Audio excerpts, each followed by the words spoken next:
Oke, eh bentar ya teman-teman, aku ambil minum dulu.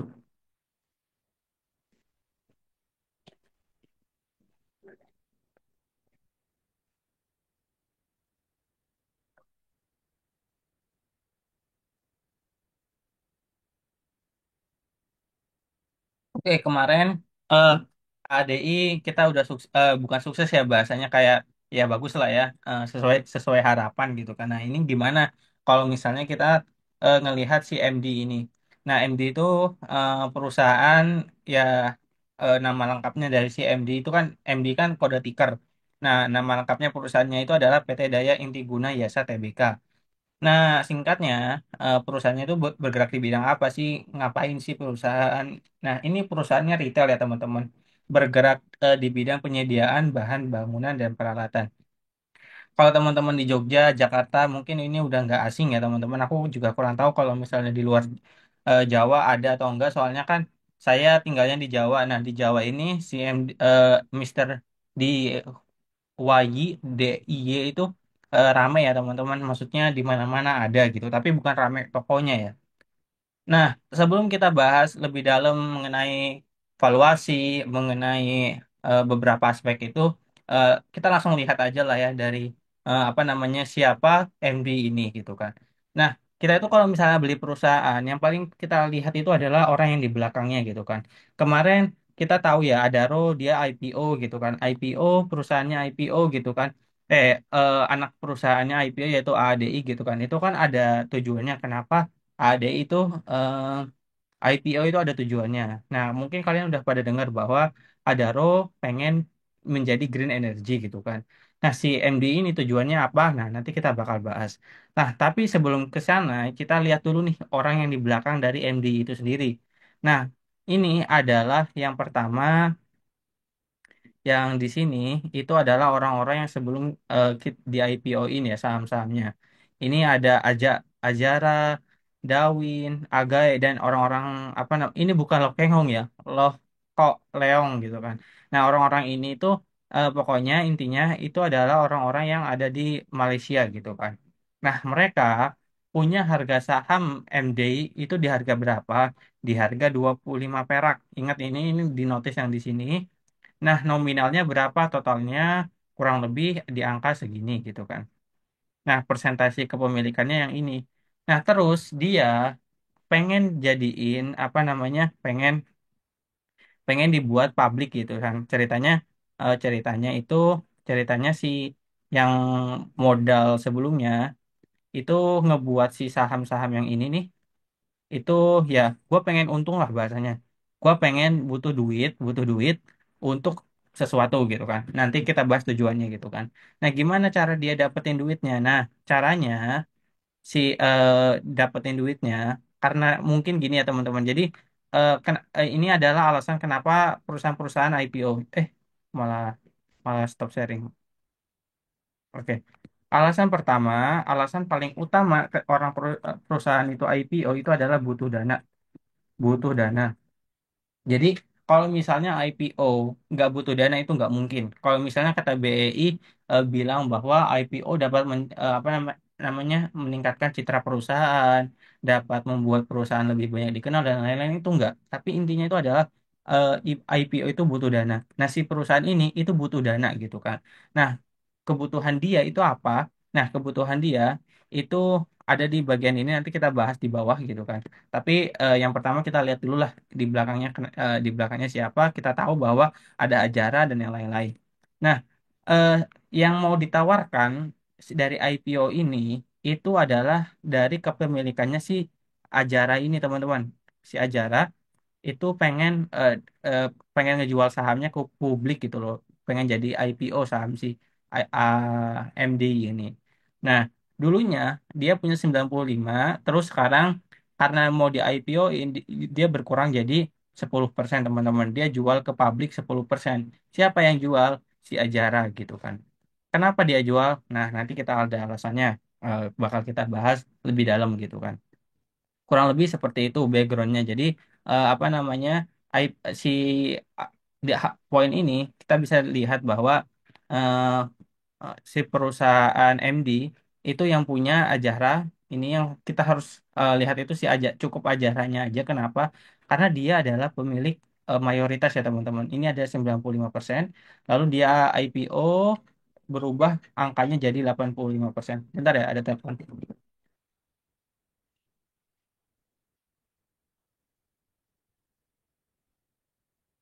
Oke. Oke, oh, jadi 85%. Nah, intinya itu ya teman-teman. Jadi kalau misalnya nih kalian mau riset sesuatu saham IPO atau perusahaan, coba lihat kepemilikan paling besarnya siapa. Habis itu dalemin tuh siapa Ajara, siapa di balik Ajara ini siapa gitu. Nah, itu kalian apa namanya dalemin aja. Tapi eh, kita tahu di sini bahwa perusahaan ini modalnya cuma 25 perak.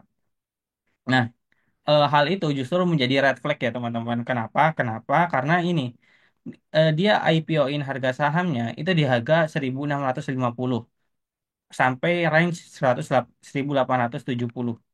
Nah, ini tuh kayak lu apa ya? Kayak Goto ya bahasanya dulu ya. Goto itu dia si nominal orang-orang yang di dalam itu 1 perak, dia jual 300 berapa gitu loh, 300, dia dia udah untung 300 apa ya, 300 kali lipat gitu loh.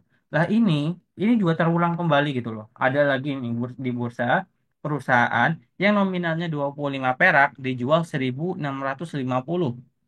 Nah, si Azhara ini kita anggap kalau misalnya di saham-saham itu pengendali awal itu biasanya kita sebut PSP gitu kan teman-teman. Nah, si PSP udah untung gitu loh. Kalau misalnya andai kan dijual di harga terkecil dari harga saham IPO yang ditawarkan di bursa itu 1.650, dia untung 6.500. Beda dengan AADI kemarin teman-teman. AADI dia jualnya berapa coba? Dia beli di harga berapa ya? Di sini nggak ada ya? Oh, nggak ada.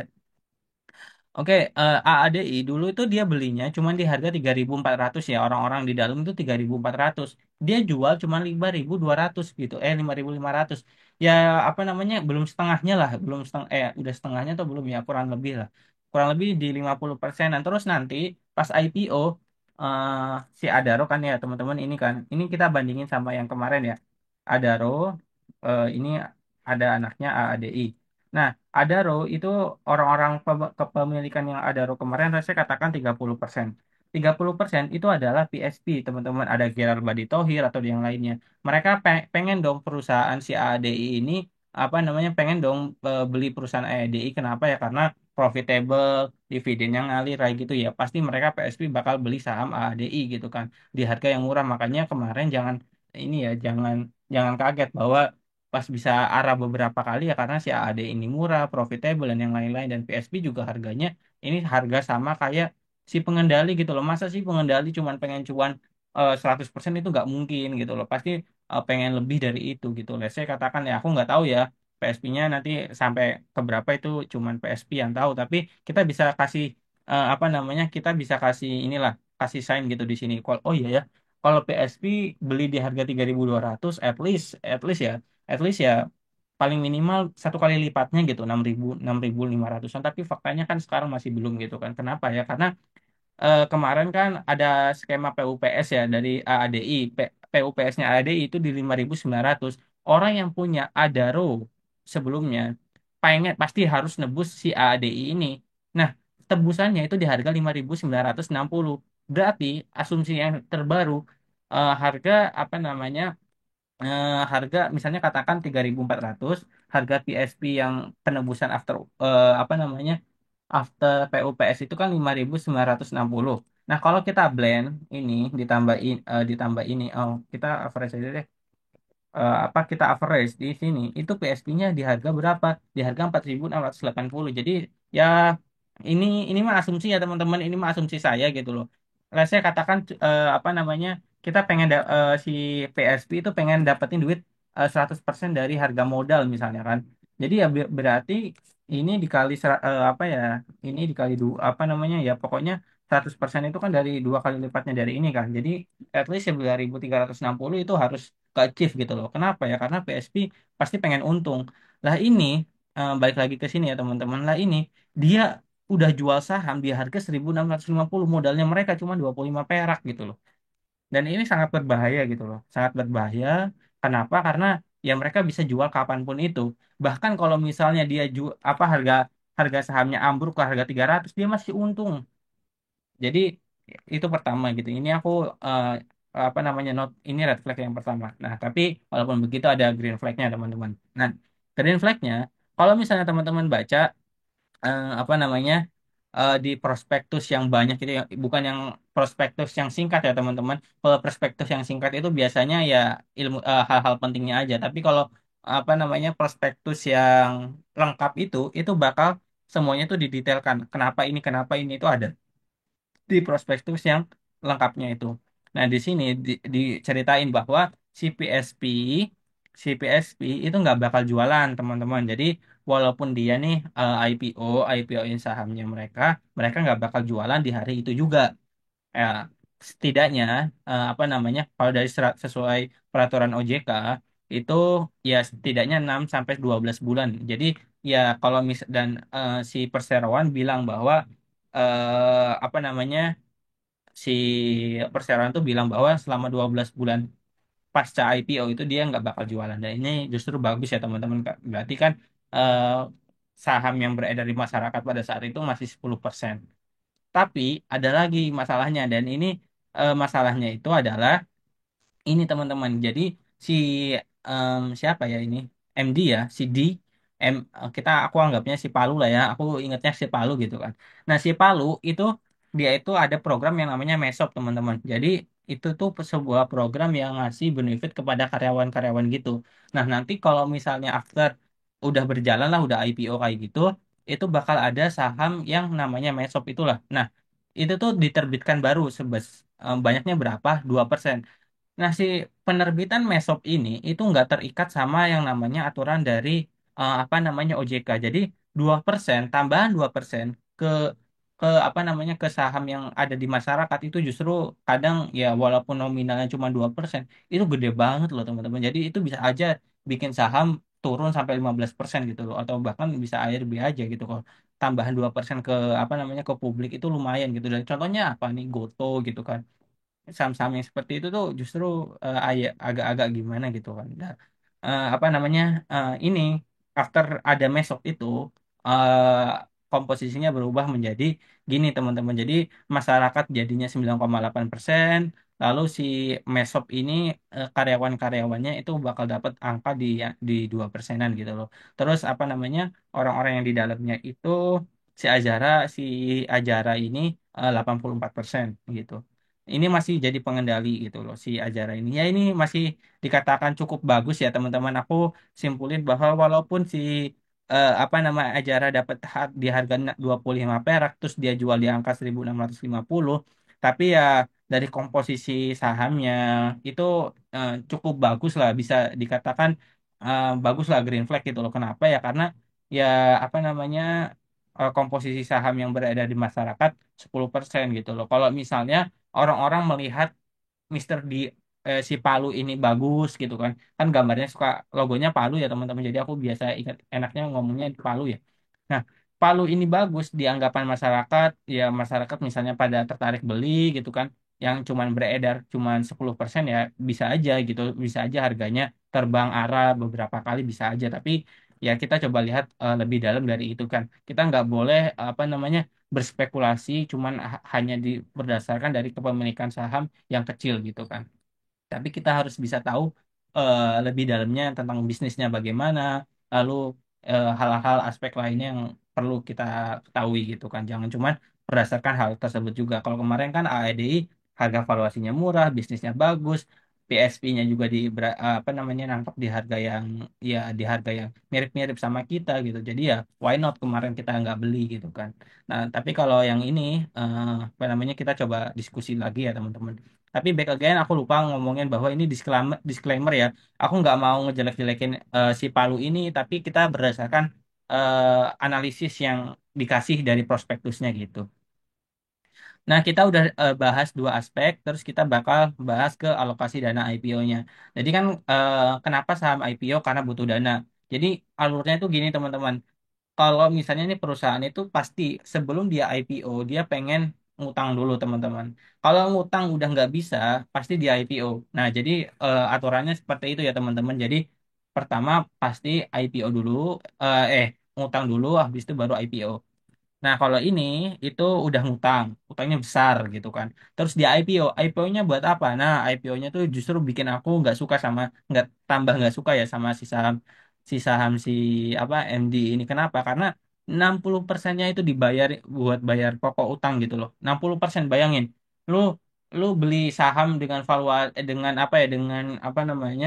Dengan jauh di atas harga PSP, nanti uang yang lu kasih ke mereka itu dibayarin cuman buat bayar utang gitu, 60% gitu loh. Oke lah, 30% ini buat working capital bahasanya gitu kan. Sama yang 10%-nya lah. Ini oke lah apa namanya ada buat kalau yang 30 sampai 10% ini ya aku katain bahwa ini bagus lah buat bisnis itu bagus. Tapi kalau buat bayar utang itu kan something yang kurang bagus ya.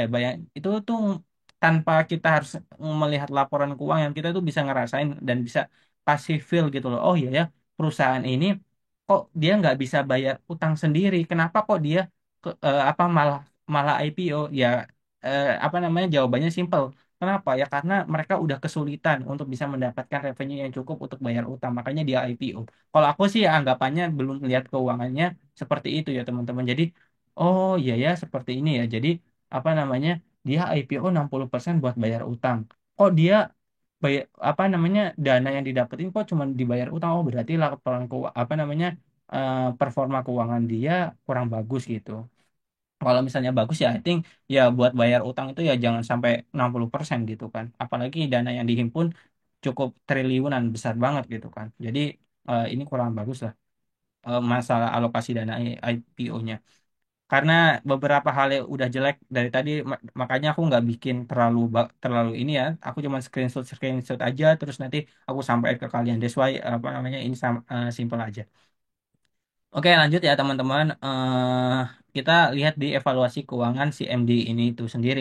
Ya ini kalau misalnya nih apa namanya, sorry ya kalau misalnya aku agak gimana, tapi kalau misalnya bagi orang yang masih belum paham masalah keuangan dan cuman disajikan laporan keuangan tanpa melihat lebih dalam, itu eh, ini jebakannya mereka gitu loh. Ini menurutku jebakan ya teman-teman. Lihatin tahun 2021 penjualannya 894 miliar, karena ini di dalam jutaan ya teman-teman.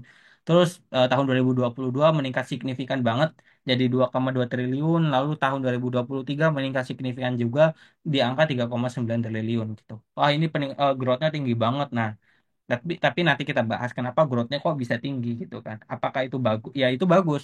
Apa namanya perusahaan bisa bisa tumbuh yang sangat cepat, apa namanya lalu penjualannya juga eh, apa namanya meningkat beberapa ratus persen gitu, itu bagus banget. Tapi apakah apa namanya diiringi dengan eh, hal yang natural atau enggak, ini kalau menurut saya kalau nanti kita bahas bisa dapat penjelasan lebih lanjut, itu apa namanya pendapatan yang naik signifikan itu kurang organik ya teman-teman, itu lebih dari ekspansi aja sebenarnya.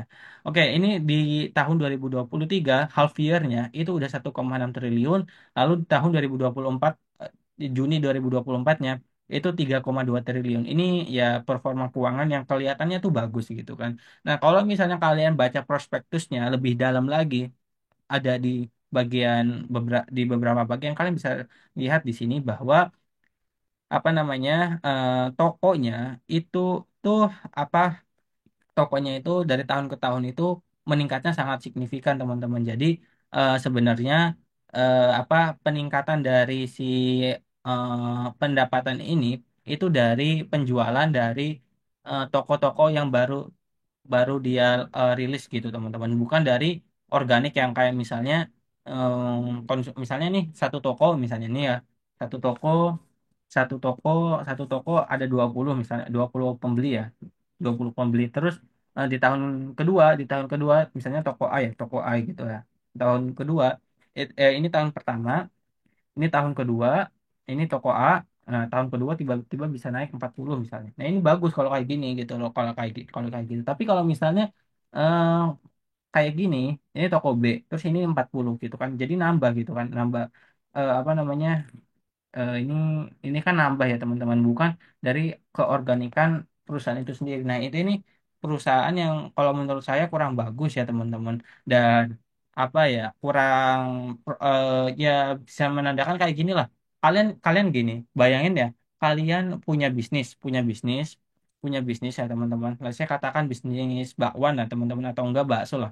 Kalau misalnya bakso tuh, kalau kalian cuman apa namanya, cuman jualan di wilayah itu aja gitu kan, terus udah banyak yang beli, terus kalian mau ekspansi, itu bagus kalau kayak gitu. Tapi masalahnya si apa namanya, di laporan keuangannya triple SG-nya itu, same sales store grade-nya itu sebenarnya biasa-biasa aja, nggak ada hal yang sangat menarik gitu loh di situ. Kalau misalnya kita bandingkan nanti dengan perusahaan Aces, perusahaan-perusahaan yang retail yang lain, itu kalau menurut saya masih kalah ya, Mister di apa sih Palu ini sama beberapa perusahaan yang lainnya. Jadi dari segi evaluasi keuangan, walaupun memang dari penjualannya dari tahun ke tahun ini bagus, tapi bagusnya itu bukan karena organik, tapi karena dia ekspansi yang masif gitu ya teman-teman. Jadinya itu ngebuat revenue-nya itu tumbuh sangat signifikan, namun bukan secara organik ya, tapi secara non organik, yaitu ekspansi dan yang lain-lain gitu.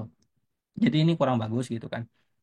Ini sampai tahun 2024 itu tokonya jadi 600, dulu itu cuman berapa gitu kan. Kalau misalnya di laporan keuangan ada kok teman-teman. Jadi kalau misalnya teman-teman cek di laporan keuangannya, kalian bisa lihat bahwa apa namanya, dari tahun ke tahun itu seperti apa dan berapa banyak tokonya itu ada di sana. Terus kita lihat juga nih dari aset, apa namanya, dari aset, liabilitas sama ekuitasnya itu sendiri. Di sini sama, kita lihat bahwa ini perusahaan bagus banget sih, gimana lihatin ya, dari tahun ke tahun asetnya, jumlah asetnya dari tahun 2021 cuman 2,2 triliun, jadi sekarang di tahun 2023 udah jadi 3,6 triliun, di tahun 2024 jadi 4,8 triliun. Namun teman-teman lihat di sini, peningkatan eh, asetnya itu didorong dari mana? Nah, kalau misalnya kalian lihat, itu peningkatan asetnya itu didorongnya itu dari mana coba? Coba teman-teman bisa ini nggak, apa namanya, tebak. Kalau misalnya nih ada di sini nih, apa namanya, ya di tabel yang ini nih, di tabel yang ini kan, kalau rumusnya aset itu kan penjumlahan antara liabilitas dan ekuitas ya teman-teman. Ini kan sama dengan ini sama dengan yang ini. Nah, peningkatan si aset ini itu apa namanya, didorong dari apa coba? Tebak aja teman-teman. Kalau ya apa namanya, ketik aja lah L atau E gitu di komen gitu kan. Nah, iya, ya betul. Yang jawab E itu betul, yang jawab L kurang kurang tepat ya teman-teman. Kenapa? Karena ini kita lihat nih tren tren di tahun 2023 itu cuma 806, ya kita tahun 2022 lah ya, yang ini full year ya teman-teman. Full year 540 jumlah ekuitasnya. Lalu di tahun 2023 apa namanya, 860, tahun 2021 cuma 469. Nah, di tahun 2024, per Juni ya, ini ya Juni ya, Juni ya teman-teman, itu udah menjadi 2,1 triliun.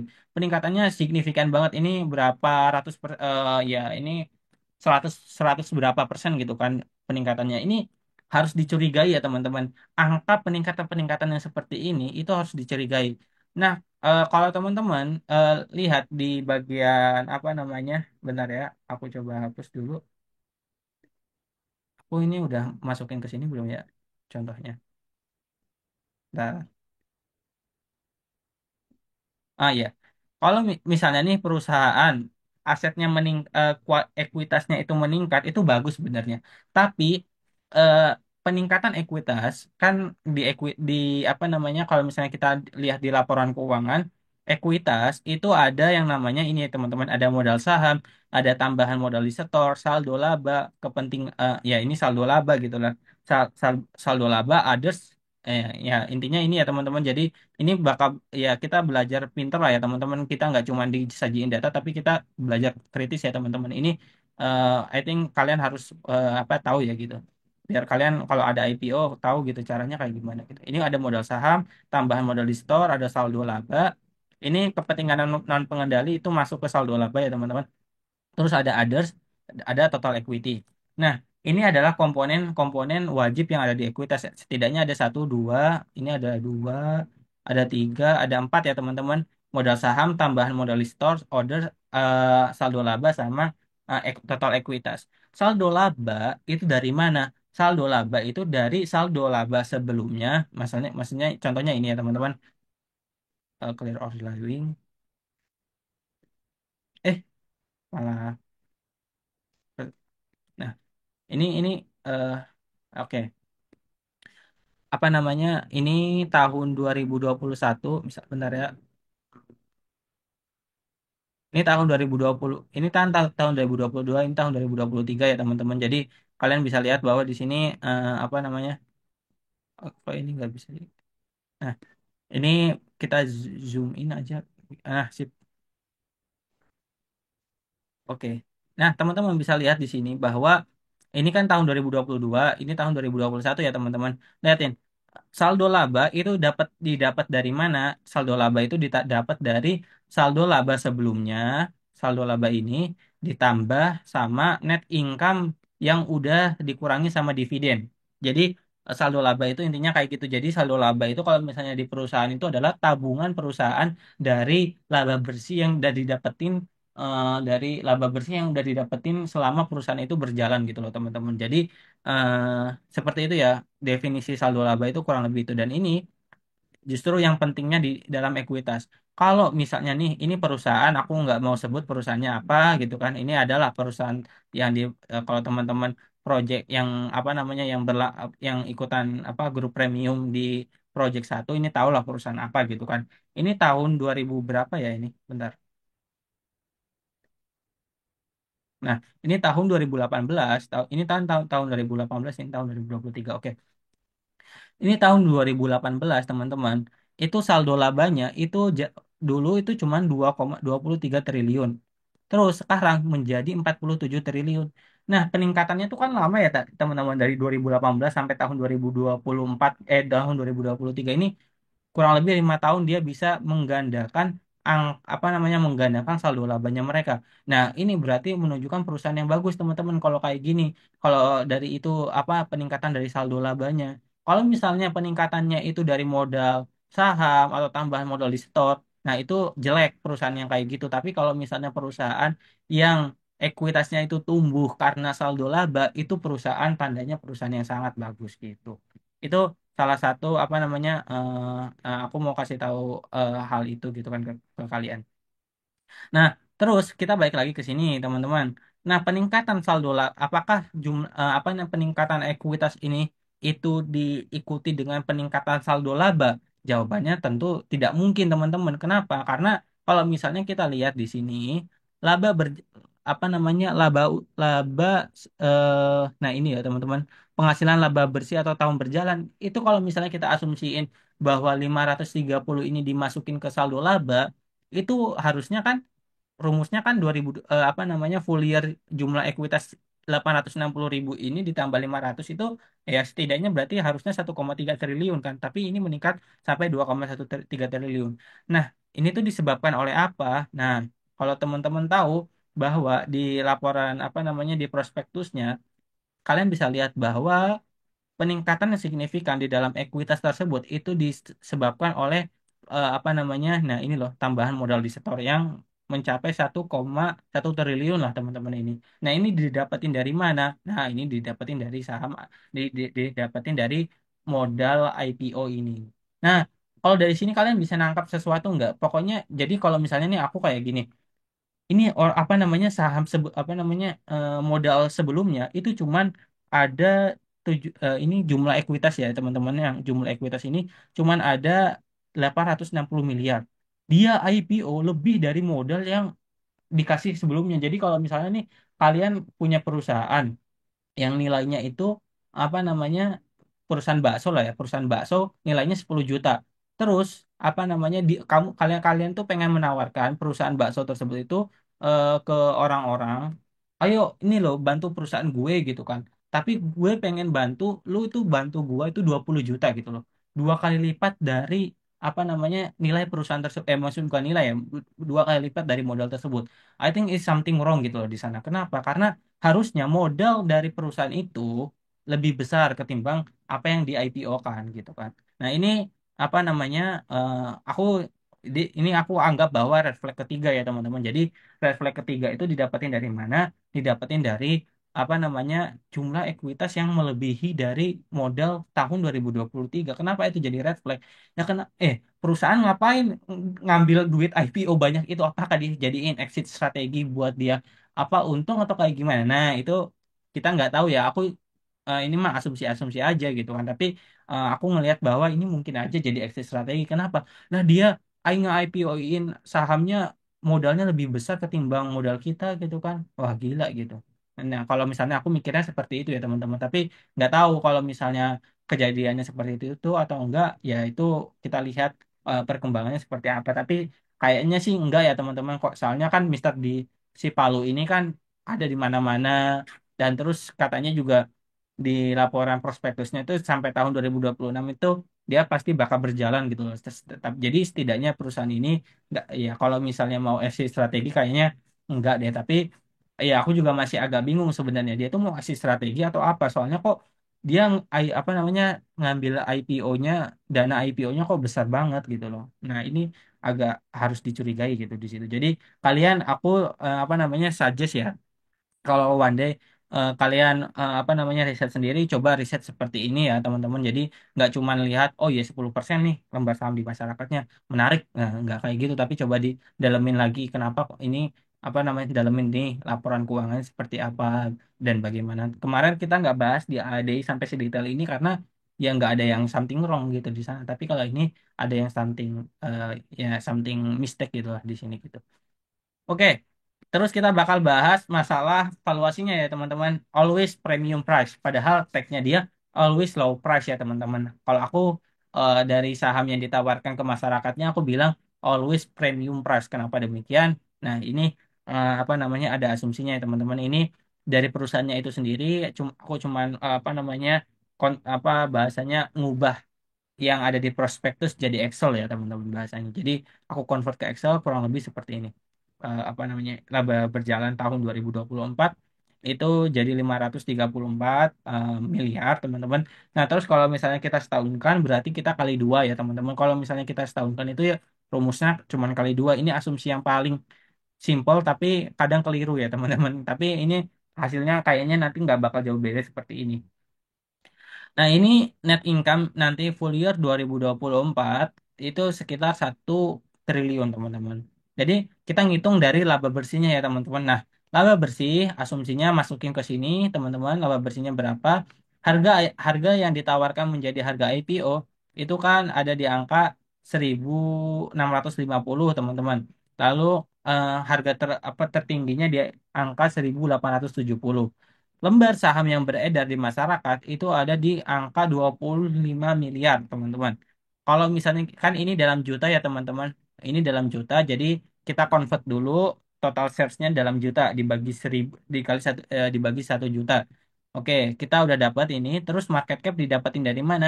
Didapatin dari harga saham IPO dikali total shares yang beredar. Nah, di angka 42 triliun sama 48 triliun. Nah, kalau udah kita dapat ini market cap-nya berapa kayak gitu, kita bisa hitung PI-nya teman-teman. PI-nya didapetin bahwa PI itu kan pembagian antara market cap dibagi net income ya teman-teman. Jadi kalian bisa dapetin bahwa PI-nya di angka 39 sampai 44 kali. Ini PI yang sangat ini ya sangat tinggi ya teman-teman. Tapi kalau mungkin saham Pak PP mungkin beda cerita ya. Kalau ini kan bukan saham Pak PP ya teman-teman. Ini saham ya nggak tahu ini. Aku kurang aku juga masih belum tahu nih tujuan siapa nih namanya si ini nih si Ajara ini apakah dia pengen jadiin perusahaan ini kayak perusahaan Pak PP digoreng ke atas atau enggak aku nggak tahu, tapi setidaknya aku lihat bahwa perusahaan ini I think something ada something weird gitu loh di sini itu. Nah, balik lagi ya teman-teman di sini. Ini 39 kali, 44 kali. Tapi kita coba nih lihat secara objektif di apa namanya perusahaan-perusahaan yang ada di industri yang sama yaitu industri retail ya teman-teman. Ada Aces, Mapi, Rals, Mapa, Eral, LPPF itu kita lihat bahwa ini Aces sama Mapi yang paling Aces, Mapi sama Mapa itu yang paling dihargai premium ya teman-teman di angka 17 kali. Lah ini dijual di angka 39,7 kali sama 44 9 kali 44,9 kali itu kan valuasinya bisa kita simpulin sendiri bahwa di sini valuasinya is over value lah teman-teman. Jadi apa ini nanti apa ini kan over value ya teman-teman. Ini kan over value. Kalian kalian kalian mau beli nih perusahaan yang over value kayak gini. Kemarin aku ADI beli sendiri, beli kenapa ya? Karena ya PI-nya murah gitu loh. Lah ini 39 kali, gila banget. Lah siapa yang mau beli di angka 39 kali? Nah, itu mungkin ada ya, ada, pasti ada. Pasti ada barang di masyarakat, itu pasti ada yang jual, pasti ada yang beli gitu. Biasalah hukum hukum kayak gitu kan gitu. Apa namanya hukum ya hukum jual beli lah. Ada barang pasti ada yang menjual, pasti ada yang beli gitu kan teman-teman. Tapi aku sendiri yang orangnya rasional, yang berpikir apa namanya based on data kayak gitu, aku nggak bakal beli saham ini. Kenapa? Karena ini sahamnya over value. PI 39 kali itu menandakan bahwa lu beli perusahaan ini balik modalnya 39 tahun lagi gitu loh teman-teman. Bayangin lu beli perusahaan yang ya laba bersihnya aja biasa-biasa aja, apa namanya apakah dia bisa mempertahankan growth yang cukup tinggi ini dalam beberapa tahun ke depan? Itu kan masih pertanyaan ya teman-teman, masih belum jadi jawaban yang ya pastinya kayak gimana. Ini dihargai 39 kali ya, I think it is overvalue. So I think apa namanya orang-orang juga mungkin nanti pas ini listing di bursa saham itu harusnya sih kalau misalnya naik ya mungkin naik tapi nggak pasti signifikan sampai arah kayak gitu. I think nggak ya. Kenapa ya? Karena siapa yang mau beli saham over value ini gitu loh. Ya mungkin ada ya nanti tiba-tiba arah ya mungkin aja bisa gitu. Tapi kan aku balik lagi ya, aku orangnya objektif, aku menilai dari beberapa aspek, salah satunya dari valuasi itu sendiri, dan aku nemuin bahwa kompetitornya aja dihargai cuma 17 kali. Lah ini dijual 39 kali gitu loh. Aku sendiri nggak bakal beli gitu perusahaan ini. Tapi ya bebas ya kalian kalau mau beli ya kalian yang beli gitu kan. Mau jual ya mau beli atau jual terserah kalian. Cuman di sini kan aku cuman pengen berbagi dan sharing ke kalian tentang pandanganku dari saham MD atau si saham Palu ini gitu kan. Nah, terus kita nih lihat nih dari underwriternya kayak gimana. Nah, kalau misalnya kita lihat dari underwriternya itu ada dua ya teman-teman. Ada si apa namanya? Ada si Sim Niaga sama si Mandiri Sekuritas. Nah, kalau misalnya kita tahu di sini Mandiri Sekuritas itu apa ya eh, sangat fleksibel ya teman-teman. Apa kalau misalnya nggak IPO-in saham, pasti mereka nggak IPO-in saham yang apa namanya bisa dikatakan market capitalnya sangat tinggi di angka triliunan dan ini contohnya kayak Sinema, ada Aman, ada NCKL, PGO dan Belly ya teman-teman. Dan kalian bisa lihat bahwa pas harga PES di IPO-nya itu kalau dari Mandiri Sekuritas nggak pernah arah ya teman-teman. Jadi ya bagaimana bisa arah lah orang apa namanya dana yang dihimpun aja besar dan valuasi dari perusahaannya juga itu terlalu premium gitu kan. Jadi mungkin orang-orang nggak nggak banyak tertarik juga gitu kan untuk beli saham IPO dari CC dari Mandiri Sekuritas. CC itu Mandiri Sekuritas ya teman-teman maksudnya. Kode brokernya kan CC gitu. Nah, si Mandiri Sekuritas contohnya si Sinema 17%, si Aman 3,5%, NCKL 4,4%, PGO 0%, Beli 0%. Nah, gimana kalau si AMB? Si AMB ini cukup bagus. Dia kalau ngebawain IPO, at least dia pasti hijau ya, teman-teman. Ini pertama Omet 23,5 ini kayaknya ARA ya, teman-teman. Terus Aksio ini ARA 35%, Teladan 6%, Goto 13%, STAA 25%.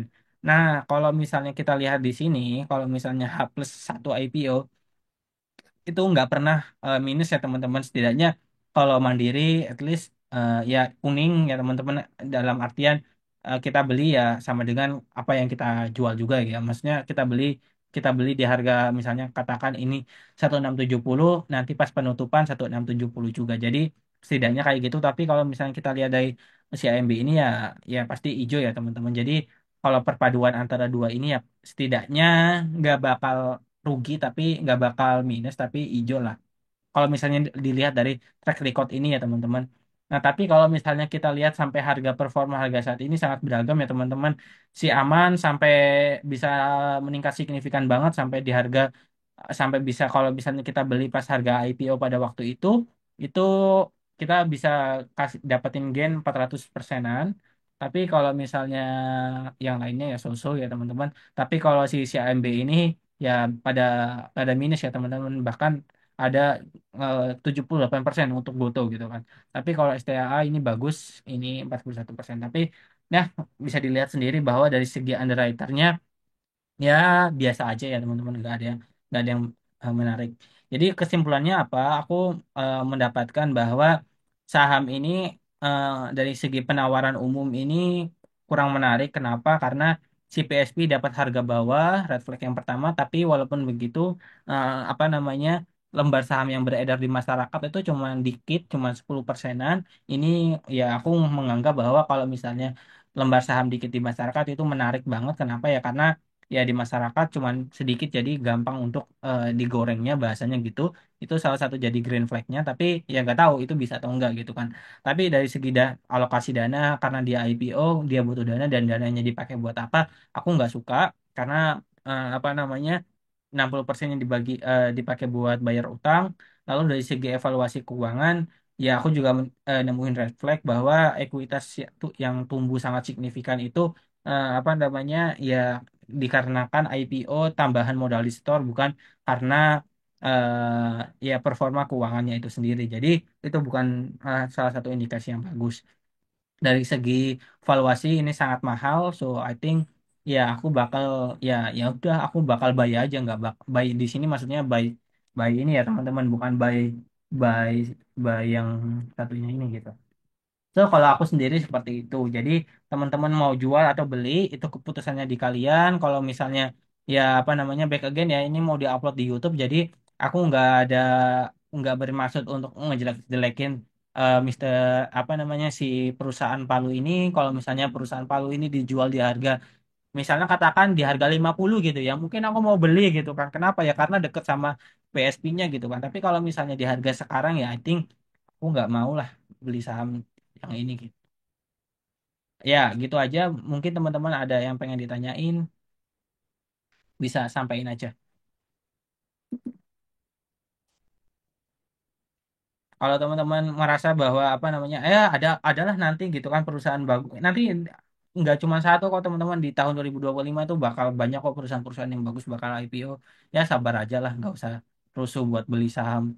Saham nggak mesti semuanya dibeli lah.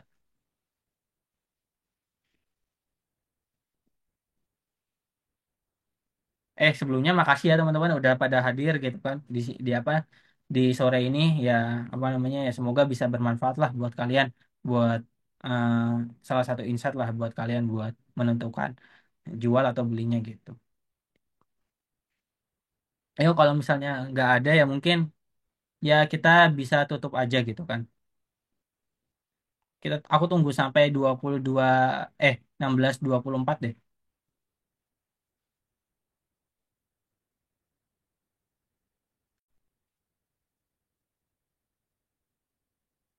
Mau nanya ADI juga nggak masalah ya teman-teman. ADI atau MD gitu.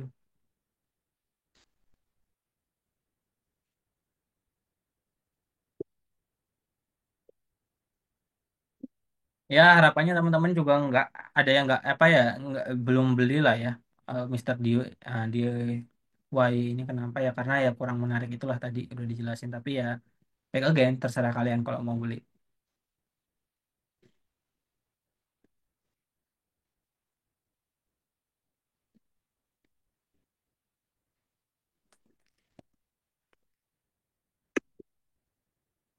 Apa ini satu, ADI hari Selasa PUPS di harga 5 ribuan itu kira-kira bakal ada gejolak dari take profit pro PUPS nggak bang?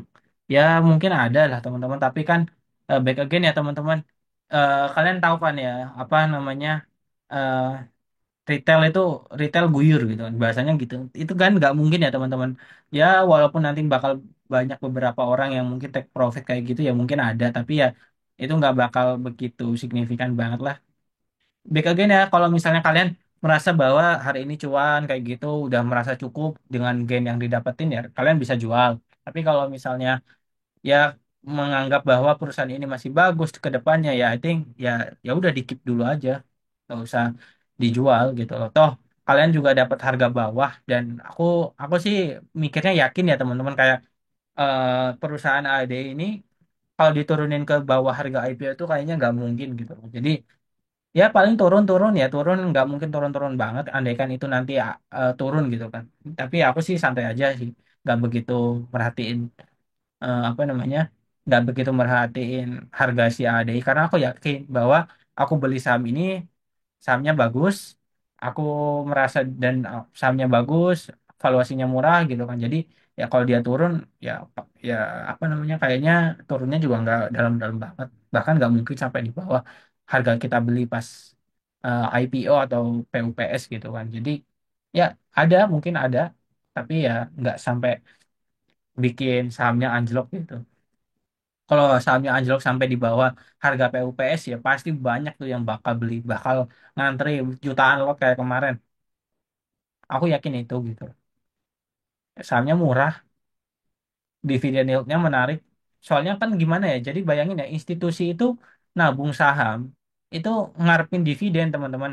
Jadi kalau misalnya kemarin itu kenapa sih AD itu apa namanya bitnya itu gede banget sampai 4 juta, 2 juta gitu kan. Itu ya karena mereka pengen dong dapetin saham yang bagus, valuasinya murah, dividen dividen valuasinya murah gitu kan. Dan dia bisa dapetin dividen yield yang menarik gitu kan. Bayangin dia cuma nunggu aja nggak ngapa-ngapain gitu kan performa keuangan apa namanya si institusi dapat apa dividen 20% lah itu gede banget loh 20%.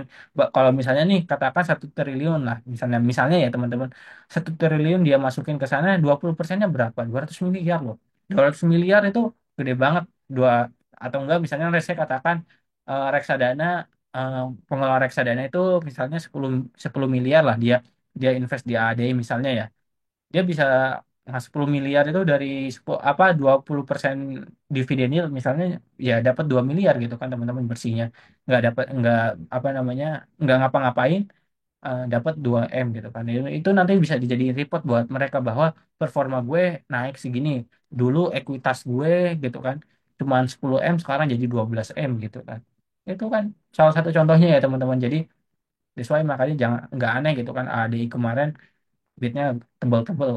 Harusnya nanti Senin juga masih tebel ya. Harusnya ya, harusnya tapi nggak tahu. Gitu ya, semoga menjawab. Ada lagi nggak?